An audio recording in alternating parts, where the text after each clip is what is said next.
I mean, we got to understand what it is that Christ accomplished in order to have faith and to walk in the victory and to know the truth that makes us free. Because Jesus is the way, the truth, and the life, John 14:6. And so we need to understand, as Paul wrote to Timothy in 1 Timothy 3:7, some are ever learning and never able to come to the knowledge of the truth.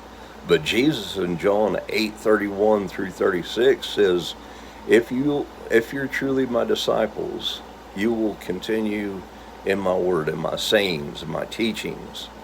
He says, if you do continue in my word and my teachings, he says, you will know the truth, and the truth will make you free.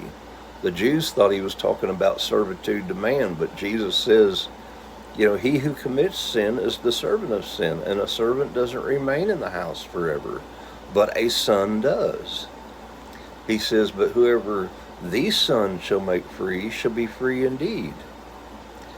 I mean, we need to understand this is what Paul is describing in Galatians chapter 4 when he says that an heir, as long as he's a child, differs nothing from a servant, though he be Lord of all, but is under tutors and governors until the time appointed of the Father. Likewise we, when we were children, were in bondage under the elements of the world, until the fullness of time came when God sent forth his Son, made of a woman, made unto the law, to redeem us who were under the law, that we might receive the adoption of sons. And he says, and because we're sons, children, and no longer servants, he's sent forth the Spirit of his Son into our hearts, crying, Abba, Father. I mean, this is what he's trying to describe in Romans 8:15, that we've not been given the spirit of the world again unto bondage, but the spirit of adoption, whereby we cry, Abba, Father. And this has to do with fear. It's what he's telling Timothy. He says, we've not been given the spirit of bondage again to fear, but of power, love, and a sound mind.